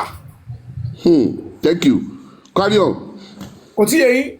And I will time to send the kidney here. That's 4:53 p.m. Lọ́sàn. Continue comme ça. This is number one evidence. So the first thing that before me I would believe there was impersonation. Detectives will look into the matter. Hadura láti prove beyond reasonable doubt. Follow up. Gbogbo ọlọ́tọ́lọ́pàá yẹn ẹ̀wọ̀n kan ti sọ ọ̀rọ̀ oríṣiríṣi. Sorry, if I lay my hands on some of them, I would have transferred it to them, and whoever said it to confirm pé ohun tó ṣẹlẹ̀ nìyẹn kọ́lọ́pàá bá mi pé onítọ̀hún yẹn kó wá establish ẹ̀ pé ohun tó ṣẹlẹ̀ gbọ́ngàn nìyẹn o. Tí bá dé any evidence, I will send it to the police. They will look for the person to come and corroborate it. Torí pé at the end of the day, ṣé ẹ gbọ́dọ̀ mi? Hadura come out on social media. At this point, in top your account here, sorry. It's important that we know the source, the motive, and the veracity. And the core of the matter is, number one, establish before detectives. Kò ṣe ọlọ́pàá police station. Tẹ̀tí lọ bá sọ̀rọ̀. Kò ṣe bídìsí tó dàbí complainant níbẹ̀. O máa sọ níwájú ọlọ́pàá tó investigate wọ fúnra ẹ̀. Báwo ni o ṣe rò pé this kind of information or access sí phone, how do you think they had access? Then the question is, báwo ló ṣe mọ̀ pé Damola ni àbí DJ Bami? You need to tell me bóyá orí ibi tó ti ṣe ni o, àbó orí ẹni tó ti ṣe ni o, àbó òun ló sọ fẹ́ kóun ló. Ọ̀nà tí mo kọ́ sọ fún yín pé báwo ni Hadura ṣe mọ̀ pé èèyàn báyìí tó bá yẹ pé wọ́n impersonate ni, tí bá kí fóònù èèyàn mọ́lẹ̀ bí kan tí mo dẹ̀ ń lò ó lè mọ̀ bóyá mi mo wà ń díẹ̀ ó mọ̀ bóyá Gabriel kan ló ń lo fóònù yẹn. You don't know. How did you come to the conclusion that this is a so person who will know accounted? You must establish it before the law. That's how they came up with the story of the phone was sold. I want to ask Mr. Yomi some questions, please. Mr. Yomi, give me the gẹ́gẹ́ bí àwọn Yorùbá máa ń sọ nǹkan kan, wọ́n máa ń ní nǹkan tá a bá fi ṣe àwọn olóyè fún jẹ́ ẹ má bínú ṣé ó yẹ yín bọ̀dá èmi appreciate yín gan o mo lọ́ọ̀ fẹ́ fọ́ sí i bọ̀ nǹkan tó ṣẹlẹ̀ ní pé ṣe mọ̀ pé ẹ̀yin the music 5 volt àti Kàrímọ́ lẹ́wà ń tó di ẹ̀dẹ̀ rántí bọ̀dá Yomi ń pé gbogbo bàtàwìn ẹ má get it wrong Mr. Wale ṣé ń gbọ́ mi. Ìfẹ́ jẹ́ kẹ́ máa lọ lórí aspect pé bóyá àwọn Kàrímọ́ àbí mọ́mí dé àbí mọ́mí láìpọ̀n àwọn pípù yìí náà ó nípa tó ti kó nínú justice for Mohbad tó ti sacrifice gan Ọlọ́run ni kò sọ everybody lẹ́sọ̀ọ́ ẹbí ò dispute yẹn. ẹ̀gbọ́n ìgbà tẹ́mi kàn fẹ́ ni pé ṣẹ́ni tí nǹkan bá ṣẹlẹ̀ èèyàn máa tún àtúnṣe lèèyàn máa ń wá èèyàn kì í wá kí nǹkan bàjẹ́ ẹ̀gbọ́n tó yẹ gbọ́ èmi appreciate yín gan even mo láwọn kankan mo test yín gan mo fún yín. ṣé mo lè béèrè question lọ́wọ́ yín Mr. Wallace. Mr. ẹ jẹ́ kí n dá ọ lóhùn Mr. Yomi ẹ jẹ́ dá ọ lóhùn Mr. Yomi mo bọ̀ tí nǹkan bá bàjẹ́ tá a bá rí justice èwo ni a fẹ́ kí nǹkan dàrú we need justice ẹ jẹ́ kí n ti scatter we need justice. I don't go that route I don't go that Mr. Unstoppable no you don't know where I'm going so listen Mr. Wallace Mr. Wallace not that pé bóyá on petition Hadura or not that's not our we are less concerned about that anything that can go down should go down. Mr. Wallace can you answer my questions? Hello, are you there? Yeah, I'm here, sir. I'm here. Now, the first thing is this. Nígbà tí Hadura wá sí page mi, unmute your mic. I need you to unmute your mic. Nígbà tí Hadura wá sí page mi, pẹ̀lú gbogbo conversation kájọ ní, do you hear it from me first? No, ẹ̀gbọ́n. Answer me first. Answer that question, brother mi. What is your own now? Listen, I'm talking to brother Yomi. Ẹ máa wọlé dé mi lóhùn. Let me pass now. Ó yá ẹ ti sọ ẹ ti ó yá dé mi lóhùn. Mr. Wallace, we are not here to fight or argue. Answer that simple question now. Ayọ̀ ọkọ tẹ̀lé kíláàsì fún mi ká lè gbọ́ yín dáadáa. We are not here to quarrel now. Simple question tó béèrè lọ́wọ́ yín ẹ̀ dáhùn ẹ̀ ń fèsì Unstoppable. Ohun tó wà bẹ́ẹ̀ ni pé èmi kọ́ ni mo release anything jáde. And there is nowhere I castigated anybody for releasing anything. Tí n bá sọ pé èèyàn kan bá ṣe nǹkan kan fún mi, tí mi bá sọ fún ẹ pé kó lọ bá onítàn sọ, tó bá lọ ṣe mouthpiece mi bẹ̀, I might deny you. Because ẹlòmíì kò mọ̀ pé nǹkan mi wà tó ń pè ní gbéborùn. I am straightforward, I am blunt, ó yàtọ̀ sí gbéborùn. Iṣẹ́ gẹ́tì mi, ọ̀gá mi lè ṣẹ̀ mí, kí n bá sọ̀rọ̀ pọ̀ ọ̀gá mi ṣe nǹkan fún mi, ọ̀rẹ́ mi kíkọ̀ sọ fún yàn kan pé kọ́ ẹ bàbá yìí. Kí ni ẹ̀mí dẹ̀ láìkẹ́? Tí n bá ti sọ fún ẹ pé ó lè bá sọ. If you need to ask, ṣé kí n bẹ́ẹ̀ ni báyìí sọ? Don't you come so? So what is very important is this. Èmi ò ṣe anything tó bad. Èmi kọ́ ni mo sọ̀rọ̀ pa Hadura whatever. Normally, Mr. Yomi. Normally, sir. Hold on. Tó bá jẹ́ pé kíní yóò bọ́ta rárá ni, tí kò react sí that lady blogger, I would have piled up the whole bundle, given it to the people at the police command. They would have looked for Hadura. Wọ́n ti establish Hadura sọ fún wọn. Tó bá rí tó bá déwájú tó bá ní èmi kọ́, are you sure? They would have ransacked him and know clearly pé he has no hand. Wọ́n wá wá ẹni tó ń ṣe yẹn. They would have done that. Now, if eventually Hadura bá wá rí pé ọlọ́pàá kọ̀ detective lé òun mú, débi tí lọ bá wọn quietly tí wọ́n wá pé pé òun sàn kankan báyìí lọ fẹ́ ni báyìí. Fine, òun fọ̀rọ̀ owó tó ń béèrè lẹ̀, fọ̀rọ̀ kíní kọ́lẹ̀, ẹ ti send the video báyìí. Ìtọ́kù fídíò yẹn dà, ṣé àwọn pé tó bá ti mú quietly fún fídíò yẹn á ti rí. Tó bá jẹ́ pé impersonator náà ni, á ti sọ pé ta ló fura sí pé ó lè máa ṣe báyìí. Information tó ṣe ń sọ yìí, wọ́n á ti sọ fáwọn detective yẹn quietly, wọ́n á ti monitor yẹn down, wọ́n á ti rí fún fídíò yẹn. But this lady Bukky tó ń sáré pariwo, tó ń sọ kọ́tọ̀kọ̀tọ̀, ó kọ̀ bà gbogbo ẹ̀ jẹ́, and then reacting to her, then showing those images, those vital information. Ó tún bá ṣe kí ni, ó jẹ́ gbogbo ẹ̀gbókìtì, ní ìdẹ̀ bínú ní ò sọ̀rọ̀. Ẹni tó wá ṣerú yẹn ló bọ́ come publicly. Tó ní I'm an attention seeker, I'm an attention freak, I talk too much. Mo kàn wá báyìí pé ọ̀rọ̀ ohun tó tẹ́lẹ̀ torí kàwá wòun náà ni, mi ìṣe anything tó bad. Then they switch to the matter of Anikema lọ sí Ogombo. Mo kàn wá báyìí pé tí ẹ ń fi ìtìjú sí pé number one, baálé nílẹ̀ ń sọ̀rọ̀ lórí social media. Àwọn kan wà tó jẹ́ pé bá ṣe ń jà fún justice yìí, ibi tẹ bá ti bring yàn down ọdún tẹ ṣe yẹn, ibẹ̀ lọ́ máa capture. Ọmọ ṣe ọmọ pé that's what they would do. Ẹ wá mọ̀ subject me to that ridicule. Tí n bá tiẹ̀ lágbára tí mi bá ní ohun tí máa ṣe padà, even kó jẹ́ pé mi ni mò ń wá wàkúwà, kó jẹ́ pé mi ni mo useless. Òsínwó ẹ̀ máa àtúbọ̀ tó wà. But Yomi, these people See me don't subject cheaply because we are doing justice together. Tó bá jẹ́ pé ọ̀rọ̀ fíìmù ni, ìfọ̀lọ́ àbábúdà lójú àwọn actor tẹ̀ ẹ̀kọ́ ní ẹ̀ tó lè sì mọ̀ ó lè fi lọ. Subject ridicule, sincerely speaking, Ọlọ́run gbọ́. Offline níta gbangba kò lè ṣẹlẹ̀.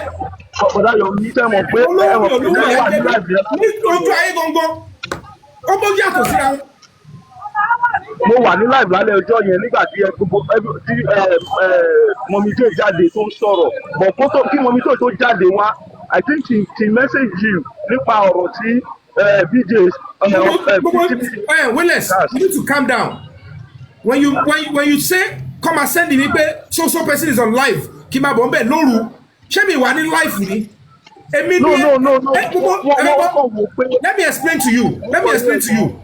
Gbogbo ọ̀rọ̀ tí wọ́n sọ sí mi ní DM gbogbo kìíní yẹn is for me and for me alone. If I share it with anybody, it's privilege. And if anybody is going to talk about it, debunk it, or anything, I must have knowledge. Kò ṣe child's play. Now, gbogbo yẹn wá ṣẹlẹ̀ ẹni tó ṣe ogun yẹn náà ló ṣe subject me to ridicule. Only me sọ̀rọ̀ jù, mo ń wá attention, mo ṣe kíní kan, but I like you. How did I show that? Sọ̀rọ̀ lórí yẹn. Ẹ̀gbọ́n àgbà máa ń gbà ní tí ó yí a nínú fùfù jura wa lọ ẹ̀gbọ́n bẹ́ẹ̀ ọ̀rọ̀ tẹ́yìn náà lè gbọ́ bẹ́ẹ̀ kó máa ẹ má sọ pé àgbà máa ń gbà kọ́ má máa fi ìwọ̀sí rẹ lára mọ́ kọ́ má máa fi ìwọ̀sí rẹ lára ọkọ̀ èèyàn kọ́ lòun náà ẹ ti gbà ẹ má máa sọ owó ẹ̀mọ́ never don't you ever say that again. What do you mean what do you mean by that? Mr. Yomi. The only offense podcast mi lẹ́sẹ̀ tí wọ́n lè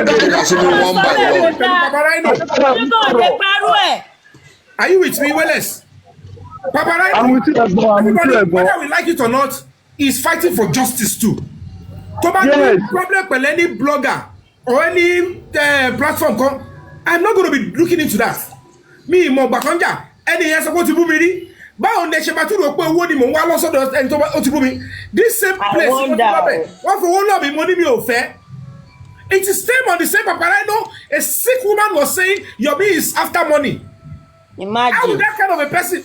The person also send the request. Tell me more. When he sent it, me Makoteni. Tabati send the PMI. Me Mokoto Makote. Maripodi calls. Me Monpai Uncoming. I didn't go to meet him. Because you and Kota and Shelo. I was on my life. Mondro de step to my take.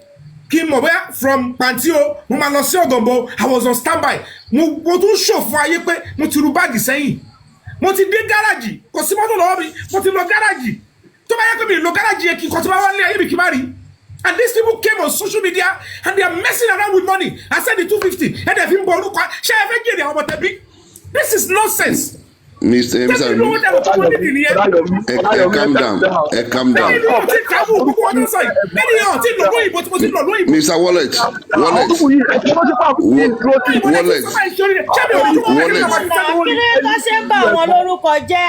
I want to say something.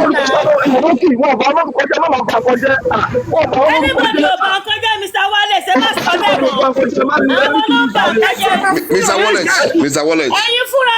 I want to tell you something. Ṣé wọ́n lè bọ́ síta kí wọ́n bá orúkọ yín jẹ́ bẹ́ẹ̀ kẹ́ wá sọ pé kìnnìkan.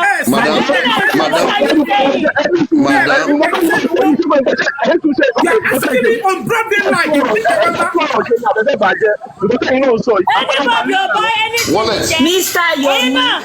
Yomi ẹ̀mí ti gbogbo wallet ẹ̀mí ò tiẹ̀ sọ lẹ́nu ẹ̀mí ò tiẹ̀. Ẹ jẹ́ kí n bá wọn lẹ́sìn ọ̀rọ̀ ta ni dágọ́gọ́ ní àwọn àdúrà tó jáde pẹ̀lú kì í ṣe Mr. Yomi ni Mr. Yomi ló fún àwọn yẹn lọ́pọ̀ tó kù láti listen sí náà. Please ẹ jẹ́ ká ṣe lẹ́yọ̀kọ̀. Yes, they no go to other platform they go to Yomi platform. Ọ̀tọ́bẹ̀bọ̀ ẹ jẹ́ ká kàn. Sẹ́ni mo fẹ́ sọ kankan sẹ́ni àwọn opposition yẹn. I know it's coming so cheap for you. But Yomi Fabiyi, okay, actor to be do, mo build orúkọ mi pẹ̀lú sweat. Mr. Yomi Ego, Mr. Yomi Ego, Mr. Yomi, Mr. Yomi, Mr. Yomi. Ẹni tó ti build orúkọ ẹ̀ ti pẹ́ Ẹjọ́ Mọ́mí ẹ wá Rókì. sì torí kéèsì Mohbad ẹ wá máa bọ orúkọ ẹ̀ jẹ́ káàkiri, who does that? Ẹ mo yẹ actors, ẹ mo yẹ owó tàbí ṣe film. Are you kidding me or what? Ẹ lè gbọ́ rí láyé, go into the industry and ask. Wọ́n á sọ fún yín pé Yomi ní agídí o. Ó ti build orúkọ ẹ̀ tipẹ́tipẹ́. Yomi máa ń lóyà tán ni. Ẹ wá orúkọ ẹ̀ jẹ́ torí justice for Lọ́jọ́ bá ti sọ Mohbad. ọ̀rọ̀ owó ẹ wá wà Ẹ wá láàrin. ni. Bàbá Sway of blessed memory. Ó ní gbogbo nǹkan lọ́dún sọ pé o ṣe o. Ṣùgbọ́n tó bá ti mú ọ̀rọ̀ owó wọ̀, mo rí ẹ omi ò rí ẹ máa kú síbẹ̀ ni. Ẹ mọ bí tí àwọn ọlọ́pàá bí mo ti ní Bàbá Sway. Bàbá Sway will trust me with things tí o lè fi trust ẹni bí to close mọ́ pé eléyìí ò ní jí láyé. So the fact that an NGO needs money, ẹ wo gbogbo tá a ṣe yìí, ta ló mọ̀ gbogbo kí n sì wọnú báyìí, ta ló mọ̀ gbogbo nǹkan báyìí, ẹ wo bí tá a ṣe ń wá lọ yìí. Suddenly ni mo kò kè let's look for video evidence. Kí tó mọ̀ pé gbogbo kí ni máa cost, ó ti ń di wa, ó mọ̀ pé this thing is ó wọnú ara wọn, kí lè wá ń sọ. Ó lé mi inú tá à ń ṣe náà ni mo ti sá lọ, lórí ẹ̀ náà ni mo ti ń ṣe kiri pẹ̀lú àwọn èèyàn, wọ́n ní ó yá start coming back. Mo padà wálé, a lọ court, a lọ sí estate Mohbad, a lọ mọ̀ pé mo wà Nàìjíríà now, nobody knew. I didn't tell anybody. I didn't show until I body mo ti ṣe nǹkan tó wà important o. Màá máa sá kiri, I'm a goldfish. Ó yàtọ̀ síra wọn now. To think I will stay in Nigeria for how many months? Tọ́ ni mo kò mo wà. Ṣáwọn yóò rí mi airport ìgbà tí mo dé ni. Ṣé mo yẹ èrò tó ní bá flight dé ni? Ẹ mo yẹ èrò tó ṣẹ́ ní Nigeria Port Authority. Mi immigration ò rí mi ni. The only thing I didn't do is come to social media more than okay, my share aṣọ lójú eégún tó bá di Tuesday is to tell people that I'm now in Nigeria. Àti ṣe nǹkan tó yẹ ká ṣe lọ. Ẹ tún wo yẹn, ẹ tún fi yẹn sọ yẹn di debate, ẹ sọ́dọ̀rọ̀. Justice là ń jà fún. It's not celebrity gist. Tẹ́ bá gbé àtàbá mọ́rọ̀ Yomi yẹn, èrò máa sọ́dọ̀ mi, màá rí stop that nonsense with my name. Stop it. It's not making any sense. Torí bẹ́ẹ̀ ṣe nǹkan tẹ́lẹ̀ rí mọ́ nìyẹn, stop the nonsense. Tẹ́ ẹ bá rí ọ̀rọ̀ sọ ẹ wo orúkọ ẹ tó wà ní family yín tó bá jẹ́ ẹ̀gbọ́n yín ni tó bá orúkọ ọlọ́ṣà ń jẹ́ ẹ wo ohun tí wọ́n bá ṣe tí ó bá bọ́ sí ẹ gbé wá sórí péjì yín kẹ́ bá sọ kọ́tọ̀kọ́tọ̀ I have built my name kò ń ṣe TikTok kò ń ṣe Mohbad ò tí ì wáyé kó bí ìrọ̀bọ́ tí ì mọ̀ ọ̀kan tó bá jẹ́ ilé ayé tí mo ti lórúkọ bọ̀ mo dẹ̀ fi ọlọ́run bá búra mi mọ̀ pé òun tẹ mi mọ̀ kó jẹ́ Mohbad mi mọ̀ tó jẹ́ Mohbad mi ì tiẹ̀ gbórúkọ ẹ̀rí mi ì lórí ẹ̀rí Naira Marley mọ̀ bó lórí. And I'm standing fair for him.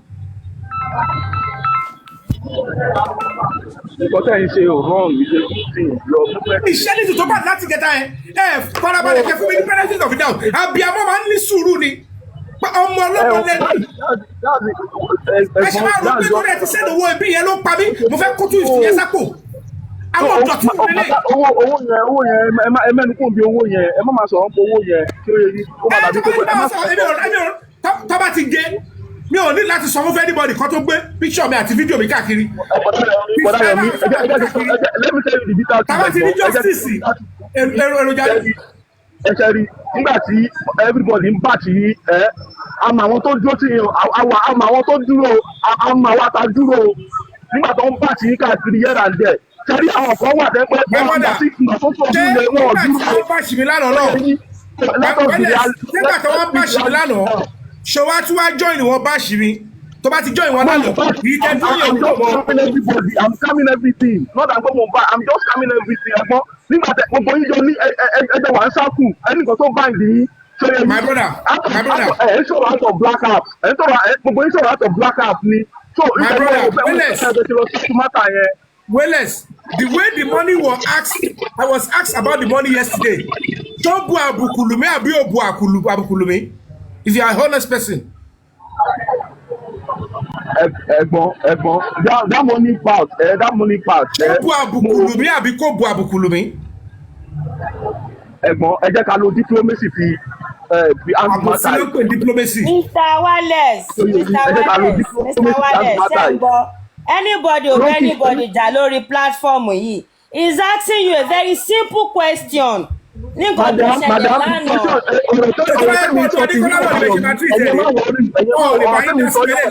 ẹ jẹ́ ká máa bára wa sòótọ́ ọ̀rọ̀ náà. èmi náà mú wọ́ra mi ńlẹ̀. bára wa sòótọ́ ọ̀rọ̀ ẹ má yẹ ká kọ́ mọ́ sórí kó máa sọ̀rọ̀ ẹni à. kò make sense. sákìtà tí mo mi láìtọ́ ti ṣe ṣé ẹ sọ fún mi pé. anybody ò bẹ́ẹ̀ anybody jà náà. sẹ́ni tó ń dárúkọ mọ́ mi láìtọ́n ẹ̀yin lẹ́ ń rò bẹ́ẹ̀. The question is this, am I going to be brother me? Anybody dárúkọ bí ní platform yìí ni. Time tí wọ́n máa send owó yẹn, Mommy Lighton send owó because she wants to support a good cause. Unfortunately, the receipt was not sent to me to say this is evidence of payment. And don't get it twisted. Wọ́n ní Rockcliffe ni ó fẹ́ send yẹ̀ sí. Wọ́n ní wọ́n máa ti send ẹ̀ sí Rockcliffe nítorí pé it's my personal account because nobody should send there.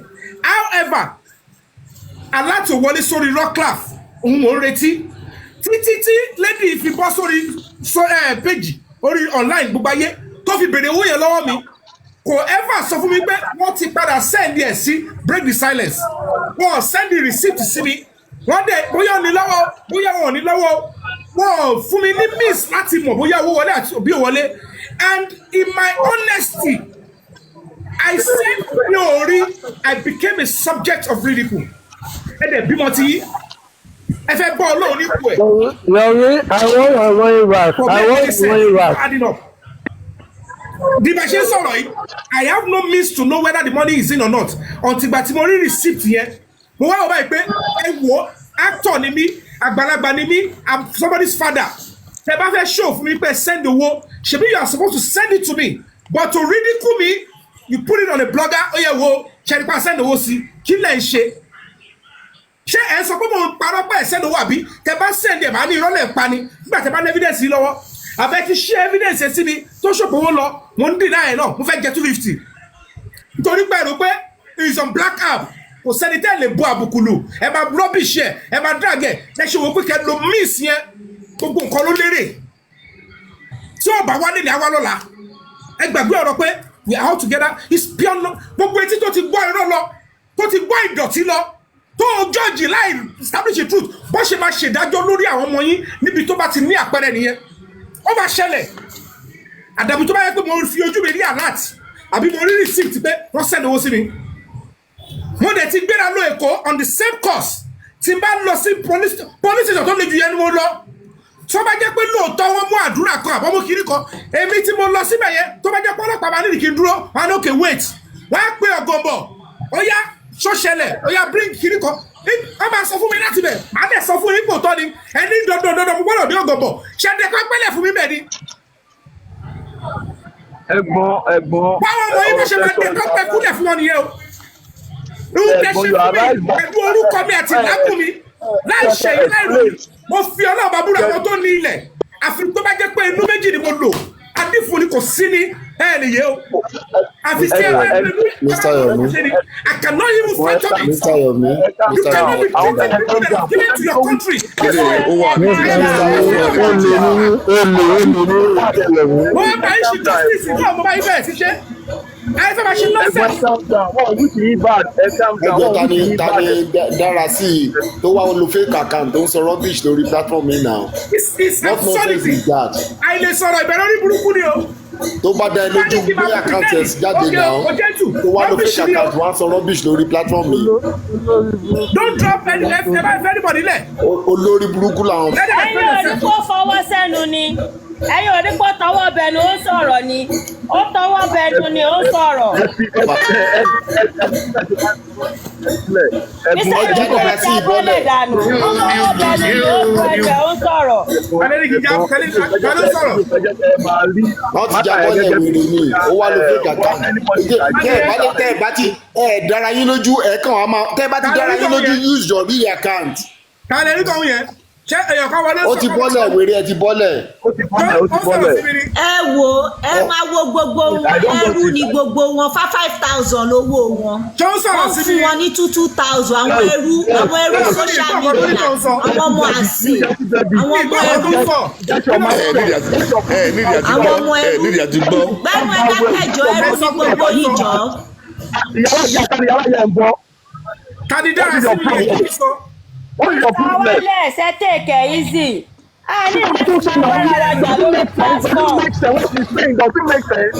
Ẹ má bínú. Wálẹ̀ ṣé mo bá ẹ sọ̀rọ̀ ni? Ṣé mo bá ẹ sọ̀rọ̀ ọ̀rọ̀ bá ẹ ni? Ṣé wọ́n lọ̀rọ̀ ń bá wí ni? Why you dey para? Take it easy, ṣe gbọ́, take it easy, ẹ jọ̀ọ́. Mr. Yomi, the reason why I just come here homework ni pé Sherry, most of the times there are information that someone will get. He just want to be with you only, especially when it become confidential like this. Tí mẹ́ta mẹ́rin bá ti ń gbọ́ that information, wàhálà máa ń wà ń bẹ̀. Nǹkan tó fà ó issue yìí nìyẹn. I don't mean you have okay, it's on call. So, guys, just put your mind at rest. Whatever it is, justice will be coming. In between, which is a key, a mirroring, as an NGO, as a justice fighter, on learning. And trust me, the right thing that the police, the courts should be doing, I'm telling you 101% they are doing it. Oh Lord. And at the end of the day, we have cause to glory the name of God. Emma Rope, you can hear some people, pessimists will talk, it's social media. The right sacrifice offline is going on. It's addressing the right institution, the right people. Okay, and when everything is sorted, you will hear that the director of public prosecution, they will come up immediately and say, we are good to go. We have every evidence to prove this case beyond reasonable doubt against whoever. But all you need to do is pray, be focused, and know certainly that this is not a show. We are here to get truth, and the truth will be coming out. So we are going to be waiting. The right people in the police, they will tell us, they will investigate.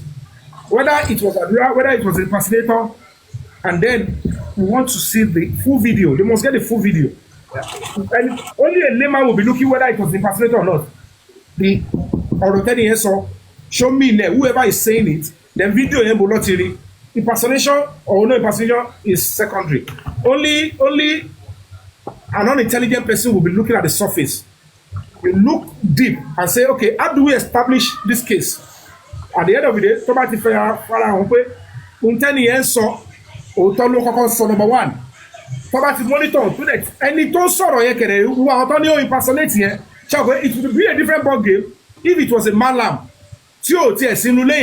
No sorrow. You know directly that even what you are writing there is the truth. Nobody can believe it because you are not there.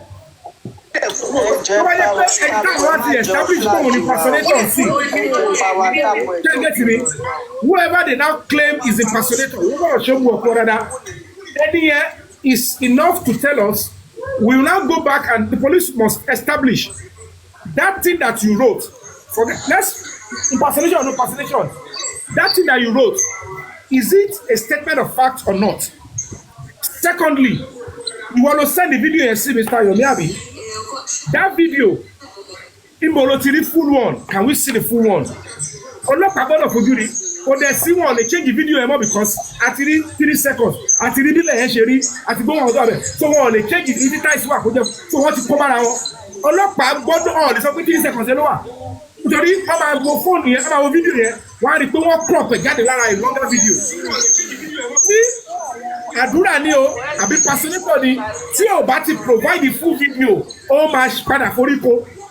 So at the end of the day àdúrà wa ti ń gbàbọ̀ ìmọ́lẹ̀ tí fẹ́ dé torí pé ẹni tí ó ṣe iṣẹ́ yẹn tó bẹ̀ mí sọ̀rọ̀ whether it is àdúrà whether it is impersonator àwọn tí wọ́n dárúkọ wọ́n lè sọ pé àwọn báyìí ni kò sí àwọn yẹn wọ́n ní power láti sọ ohun tó ṣẹlẹ̀ nílé yẹn. So now we must establish àdúrà is it you, impersonator is it you, either of tó bá jẹ́ bẹ́ẹ̀ méjì kí ohun tó kọ́ yẹn òótọ́ ni. Ibi dára ìwà tí wọ́n ní pé can we see the video kẹsẹ́ ní sí Yomi ẹ̀ka ọkọ̀ ní fún wọn tábà tí ní tí yẹn ti pé then we will not go by. Can you now now let's go back to that day. Uncouplable ẹ mute ẹ má bínú ẹ mute ara yín. Wọ́n wá padà síbẹ̀ pé náà pé àwa ń ro lọ́kọ̀ ara wa as detective pé whether it is you Hadura, whether it is you the impersonator, we are still looking at that message like you guys want to say something, you want to speak some truth. Now this is your chance again. Power tap, please. And that is how this thing works. And that is how anybody tó bá rí irú nǹkan báyìí ohun tó yẹ kẹ́ máa dúró kẹ́ farabalẹ̀ ká retí. You don't need any special person to tell you this is homicide case, murder case, wọ́n pa èèyàn ni. So they will be looking at it kò ní statute of limitation kò bá get 20 years after ní irú nǹkan báyìí jáde wọ́n máa padà sí the case yẹn kábọ̀sibọ́sí gbogbo ìdáhùn sọ yìí under murder case kò tẹ̀ jìnnà rárá it's still fresh. And the head of the police told me yesterday, Mr. Yomi, on my honor, I am telling you, this kind of case can never be swept under the carpet by any government. Take it from me and take it to the bank. And I said, thank you, sir. I am telling you, we have honest police officers in Nigeria. The Deputy Commissioner of Police said, don't ever think it. And they thanked me for my effort. He thanked me for my effort. I have done what should be done under the law. So I'm going to tell my fans, the human rights community, the international human rights community, we know ourselves. We know ourselves, and I'm telling you, on my honor, I don't know who Hadura is. I don't know the Jebami. I don't know any. I didn't establish any contact with anybody. I didn't ask anybody to do anything, and I would never do in my life. I meant to protect and preserve human rights, and I will never go through a criminal route to make points. Can you very impressed? No. So I can never do that. And you all know it's not even possible. I can never do that. So take it from me. However, they must be able to establish all these things are facts. So they are helping us. Somebody ti gbé jáde tí bá mọ kókó yẹn. Okay, good. Ó ṣe wà Hadura o, àbí wà Hadura ni o. Àwa lọ síbi fídíò yẹn. So Hadura wa ti ń gbàbọ̀. So ìtẹ́yìn kan máa ṣe ọmọ Nàìjíríà. Ó ní pé ibẹ̀ yẹn o, orúkọ Mohbad gangan. Ohun tó ṣẹlẹ̀ bẹ́ẹ̀ ìbọ́lẹ̀ gbọ́dọ̀ tàn sí, òótọ́ gbọ́dọ̀ jáde láti bẹ̀. So that we can have a credible witness. Tọ́lá bá tí wá ìbílẹ̀ ìjọba yẹn ṣe tán tí CCTV náà bá tí wá dín jáde. Àwa mọ̀ pé a ti ní forensic digital and video evidence, and we also have a witness that can give account. So àwọn kan mi ti camera tí ò lè sọ̀rọ̀ pa àbí tí ò rí, but tó wà nù kéèsì, a witness can be able to expatiate and throw light on it. So gbogbo èlò ta need fúnra ara wọn lọ́tí fọ́ra ọwọ́ ara wọn wọ́n bá gbà síta. So ignore any non-entity tó bá play fast one on you. Àwọn ọlọ́mọ wàhálà kéèsì tó lọ kọ́ra wọn sí, whoever they are trying to satisfy, they know themselves. But ẹni tó bá lórí pípẹ́ gbogbo ohun tẹ́mi ṣe in this course of this case is to get concrete evidence that cannot be denied. And there is no way anybody who is trying to cover about that case will be sponsoring somebody like me to push for that kind of evidence. So I will never discredit any pathway to getting the truth out. Me, ní ṣe láíláí, me, they didn't gbárù share lọ́wọ́ anybody. Any pathway, fragment of evidence, any shred of evidence, because ní kọ̀kọ̀ for over 1 year. The only thing in Tandode is toxicology. None of the voice recording, none of everything has been tendered to the police to support their investigation. Wọ́n kàn lò fún yín lórí social media. Ibẹ̀ ló end sí o. Anybody tó bá play anything fún yín, ẹ gbọ́dọ̀ béèrè as adults, and as a member of the voting public, as somebody who believe in the truth and fighting for justice. Kàn ní ti ṣe entertainment lórí kìíní nìkan. You must compel the moderator or the facilitator to ensure that they transport it to the right authority. Tẹ́ bá náwó lórí ìkọ́bẹ́ yẹn lẹ́ ń wá justice. Kàn lè máa bú ìjọba àtọlọ́pàá. Ní gbé nǹkan wá sórí social media. Kẹ́rò pé gbogbo ọlọ́pàá o, wọ́n wá jókòó sórí social media. kò ṣe gbogbo nǹkan ọlọ́pàá ní lórí social media kò ní ṣe gbogbo tẹ́ bá gbé sórí social media ni wọ́n máa gbàgbọ́ tí anybody bá ti ṣe ṣẹ́ni yẹn lè wá defend ohun tó sọ ó yá ẹgbẹ́ lọ́bẹ̀. 1 minute bros 1 minute 1 minute or 1 second 1 second.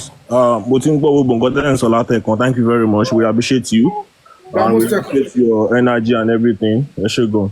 But one thing tí mo fẹ́ sọ fún yín brother Yomi and ẹ jẹ́ kí n drop submission mi o. Go ahead please. Yeah. Please double tap o. Yeah. Nǹkan tí mo fẹ́ sọ ni pé nígbà tí ẹ sọ pé ẹ ní source fún evidence tí ó dẹ̀ dá yín lójú pé ẹ ní source fún evidence tẹ̀lé jẹ́ ká mọ̀ pé evidence wo be explicit. CCTV what's it called footage pé ó wà and everything. Why tí ẹ ṣe wà ẹ ṣe ní interest lórí ti eléyìí tí bọ̀bọ̀ ìfẹ́ fún yín dáwọn tán sọ pé bí a 13 seconds àbí 13 minutes àbí nǹkan why tẹ ṣe ní interest one word answer please why tẹ ṣe wà lórí ọwọ́ yín pẹ̀lú eléyìí tí ẹ̀yin ní dání gangan tẹ believe lórí why tẹ fún bọ̀bọ̀ yẹn lówó. Okay, can I answer that? Please answer. Ẹ má fàájú short answer. Number one, somebody came forward. I didn't go and meet them. He tell me this one, they brought it to me. And it will be foolhardy. It will be injustice to discard the person's effort. To say, I am helping you with this. And of course, it is another pathway of getting evidence. That one, it symbolizes witness account. You have to see evidence. In law, prosecution, you must prove beyond reasonable doubt. But in bye, òun ni ó ṣẹlẹ̀. Tá bá move CCTV lọ. Mr. Yomi, ẹ dúró, ẹ má dúró. Mo ti get nǹkan tẹ́ fẹ́ sọ, mo ti mọ ibi tẹ́ fẹ́ end up sí. Nǹkan tẹ́mi wà áfà ni pé CCTV tẹ́ sọ pé ẹni sọ̀sẹ̀ yẹn ṣé mọ̀ pé ẹyẹ sọ náwọn program yìí kọ̀ọ̀kan pé in fact àgbéléwò ni pé 2 days ni pé èèyàn máa wò dáadáa kò yẹ kẹ́ ní interest lórí 30 seconds now why. It's not 30 seconds. Okay, let me explain to you. Kò ṣe 30 seconds mi ò mọye minutes tí gbogbo ẹ jẹ́ ta ló yọ ẹ má yọ̀yàn kúrò now ẹni yìí ó ń béèrè question tó wà valid tó bá ti pé èbú okay ó máa gbọ́ mi náà bí tó bá wà ọ̀rọ̀ kò sẹ́ni atẹ́gùn lọ̀rọ̀ máa bá mi tó wà. I don't know the number, I don't know the minutes of the video. The person only send me a clue something like that existed. You can't just jump on me and want me to jump back on you. So ó show me ni pé ó wà nílẹ̀ o bóyá 3 hours ni o bóyá 30 minutes ni o but ó ti sọ nǹkan tó wà nú ẹ̀ fún mi. How long I don't know. So it is my duty to say ẹni tó lè rí yẹn tó record yẹn ẹni tó fojú ara ẹ̀ rí ni a witness with evidence. Ó máa fẹsẹ̀ múlẹ̀ in trying to establish a matter. So in this case, I must embrace him. Particularly, he came to me because I might be able to trust him. Number 2, ẹni yìí lòun rí pé ó ń sáré nǹkan tó jọmọ́ tó wà lọ́wọ́ òun.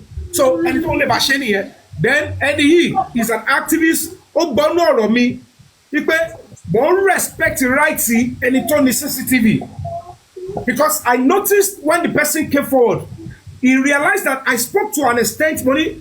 Àdéhùn tí ẹni tó ní CCTV yẹn tó bá mi ṣe àdéhùn yẹn ni mo follow to the letters. That was why I returned back to Nigeria. I am in court with the police and at the end of the day we are getting to Calvary.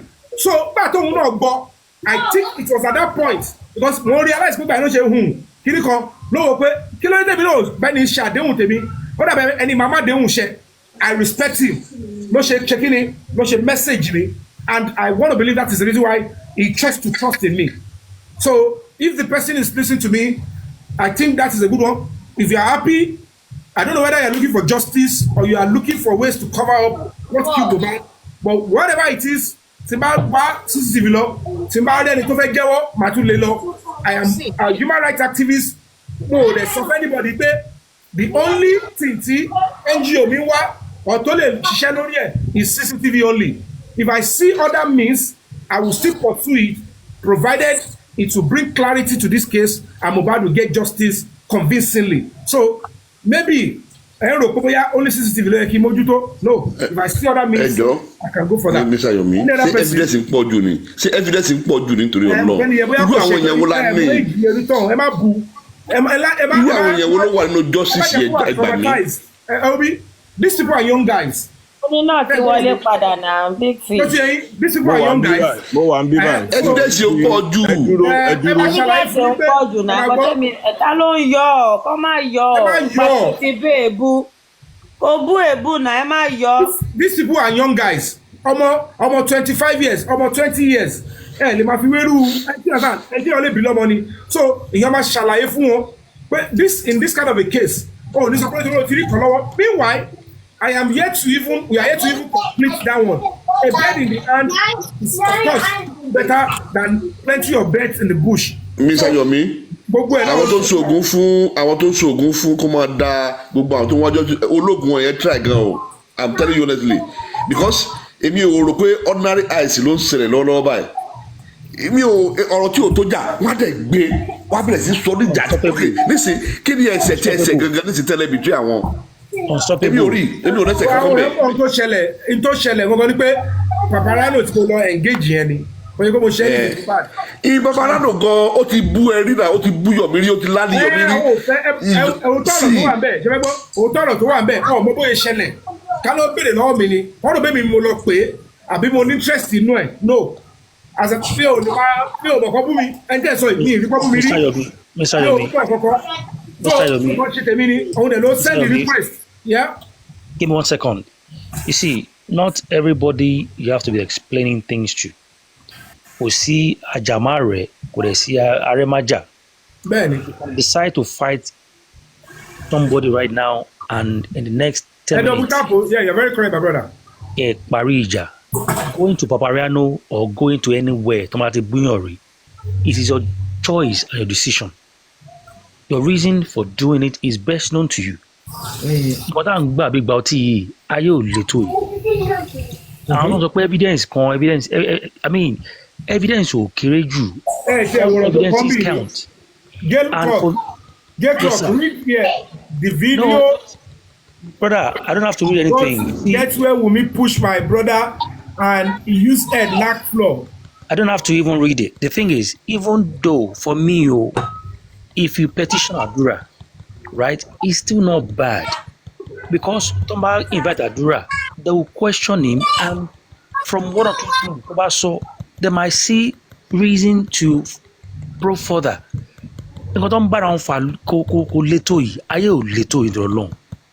A fẹ́ justice, anybody, even gan àwọn ajá tó wà ń bẹ̀ ńjọ́ yẹn gan, tó ń bá kó wọn, tó ń bá bèrè ẹjọ́ lọ́wọ́ wọn, kò tí ì burú jù. Kò burú o, wàhálà. My brother, wọ́n ti ẹ̀ ń tọ́ra wọn ní. Gbogbo ayé ló ká àkọ́tí mo kọ lọ síbẹ̀ yẹn. I posted it on my page. See, brother, the thing is that I even asked for protection for Hadura. The thing is, it's just sad. It's just sad that. Gbogbo yẹn mi ò ṣe social media activism, so they can use it to engage their followers. Wọ́n need nǹkan tó máa fi engage. Do you understand? It is my duty. It is the right of Hadura to be investigated and to be protected. It is fundamental right in this particular thing, Timori. So they will investigate him. It's not above the law, and they will protect him. To buy witness protection, no need. I said it, and I also made personal request that is what they should do. You know what I think? Of course, say an adult in it, they will let him know. Come back to your senses. You know what I think? You know what I think? A lot of people with this justice stuff and evidence and all of that. A lot of people don't realize that the way you are doing things, from our own observation, you have to do things according to the law, so that only come back to your head. That is the reason why sometimes when they think you have to, no, it's the fact. Because if they expect you to move 40 miles per hour, maybe you have to just move 10 miles per hour for a reason. Do you understand? You know, you keep mentioning something about, you don't know if there is a danger. Don't put me on. I won't just go there directly. To buy money, the trap will lenko. God bless you, my brother. And so I will refuse. Do you understand? And so I will refuse. The rest, or the full as my go. wọ́n ti gbé Yomi ìbátan yìnbọn fún Sàlò àwọn tá a lórí TikTok àgọ̀ngọ̀n yìnbọn fún Sàlò ni sí ń bẹ̀ náà àwọn tó wà ń bẹ̀ ohun tó wà ń bẹ̀ ló jẹ́ ìrora náà so you see all of these things mo fẹ́ kí wá ní sùúrù ká ní sùúrù ìgbà míì tẹ bá gbéṣẹ́ fún investigator right òun ló mọ àwọn ohun tó ṣe fẹ́ ṣe láti gẹ̀ẹ́tì àwọn tó fẹ́ gẹ̀ẹ́tì. wọ́n ti ẹ̀ ń bọ̀ ní risk analysis. exactly ó máa láti analyse gbogbo risk yẹn gbé òkè o tí máa lọ gba Ìdúmọ̀tà wọlé tó bá ti lọ wò ó pé òkè o Yomi yẹn picture ẹ̀ ní ẹ ṣáà máa wá tó bá ti rí ní Lẹ́kì anywhere in Lẹ́kì ẹ ṣáà máa any cab ẹ máa short cab. you know all of those maybe that is what Yomi has put into consideration. no be it is you get it right. I know I'm just saying. You got it right. It's not a maybe. You are on point. Èmi máa bẹ gbogbo wa nítorí Ọlọ́run ni ẹ ṣáà jọ nítorí Ọlọ́run ẹ jẹ́ ká fi sùúrù tó gbogbo kìíní yìí ẹni ìjà ọ̀la ìjà ó máa kàn máa yẹ ká máa stretch gbogbo wàhálà yìí ni you know I think get close tó máa tẹ pé ó dọ̀la ẹnìkan tún mú evidence wá ọ bóyá nínú àpò boy tán bí yẹn ọmọ tán bí yẹn wọ́n gbàgbé memory card kan síbẹ̀ tó pé evidence ni ẹ kàn word everybody láti ẹ̀rí justice ni. gbogbo drilling tó drilling wọn tẹ́lẹ̀ yẹn máa drilling gbogbo wọn sí. máa drilling wọn. gbogbo àwọn tó yìí kó yàn lọ sí police station àgbọn tó lọbẹ yẹn ọ̀rọ̀ sì ń bọ̀ lórí wọn. Anyway, my brother, okay, my brother. Before you get down, please, you know, I have something to discuss with you. Okay. These are people that we are looking for justice. Sometimes irritate me. If it is only what Mr. Yomi gets now, we have now, it is something. Into ekibugwa, ka surround there, ka hold there, ka utilize there, ka they get something from there. You're right. Get me, but Opolopo because of it's not come from me. Because of they hate this man, Abi I'm coming. They're ready to lose justice because of it come from Yomi. Mr. Unstoppable. You see the madness. Yes, Mr. Unstoppable. As a leader, right? A man in way you don't share irritating. Leader man gba ẹ̀gbin sára gan, which is what Yomi is doing. So ẹ kàn jẹ́ ká máa wo bó ṣe ń lọ. Mr. Yomi know what he's doing, and I just hope all of us know àmọ́ ohun tá à ń ṣe. J-Clock to buttress you. Normally irú lady tó ló máa ń gbé wọn débẹ̀ òun fẹ́ debunk yẹn. Ó parọ́ pé èmi lèmi get in touch pẹ̀lú DJ Bami kìíní kan mi mẹ́ tó jẹ́ bẹ́ẹ̀ mi rírí. Kókó bẹ̀ ni pé if any adult is following that kind of a person, ó sọ̀rọ̀ ń pa èèyàn tó tẹ̀ mọ̀ pé lórúkọ tó wà tó yẹ. Show us evidence pé Mr. Yomi contact DJ Bami. Exactly. Ó kò sọ kọ́tọ̀kọ́tọ̀ tó bá gbé wọn lọ kóòtù sí wọn á ní Yomi ń lọ́wọ́ agbára. I didn't mention his name. There are some certain things that you say. You don't have to mention my name before I start up a case with you. Exactly. You know, notice a lot of people doesn't know that even being an activist, you have to follow the law because they will expect that now police will carry you.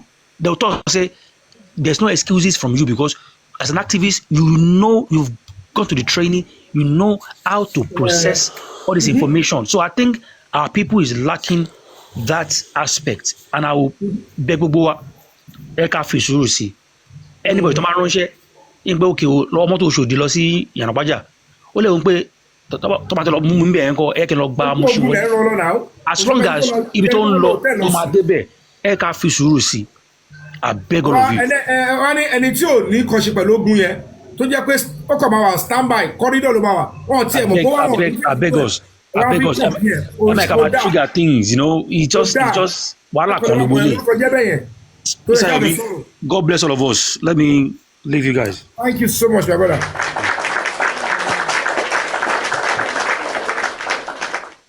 Guys, let's power tab. Let's power tab. Let's send at me. Please power tab and share me so that you can join be a part of the team member. Yeah. Mr. Yomi, àwọn question kan ń béèrè táwọn kan ń béèrè nípa èèyàn mélòó ni wọ́n arrest tí Hadura nìkan wọ́n arrest ní àbí. Nobody arrested Hadura. If you're under investigation, anybody can be under investigation. Kò sí yẹn. Gbogbo irú ìtàn sọ pé wọ́n mú kìnìkan Damola kan sá lọ kò tí ì pé kò tí ì wọ 24 hours ẹ ti ń draw conclusion wọn ti ṣe preliminary report wọn ti parí investigation tí mo bóyá false alarm ni tí mo bóyá àwọn náà play smart ọ̀nà ọlọ́pàá ni tọ́wọ́ ọlọ́pàá bá establish pé àtàdúrà tó wá report àtàwọn tó tẹ̀lé wá wọ́n wá deceive ọlọ́pàá ni tí mo bóyá ẹ̀ lọ́ máa gbé jáde eventually you will be gbogbo àwọn tó lọ report yẹn àtẹni tó ti àdúrà kó lọ report tó bá sùn tó bá ní èmi kọ́ mo ní fẹ́ sọ pé impersonator o so persons ask me to go and say impersonator kéèsì ṣẹ̀ṣẹ̀ bẹ̀rẹ̀ ẹ wá rí pé mo bá di gangan spirit ẹ̀ṣẹ̀ máa ní mo fẹ́ jàṣẹ́ ìwọ tó mú àdúrà lọ kó lọ sọ pé ọ impersonator òun ni now àdúrà ò lè establish pé impersonator òun ọwọ́ look how did you come up with the idea of that you are being impersonated when it was you so person asked me to do it ọlọ́kọ̀ máa lọ gbórí tán. wọn ló ta fóònù yẹn fún màmú tó ń gbọ́. bàbá mi evidence dà gbogbo yẹn.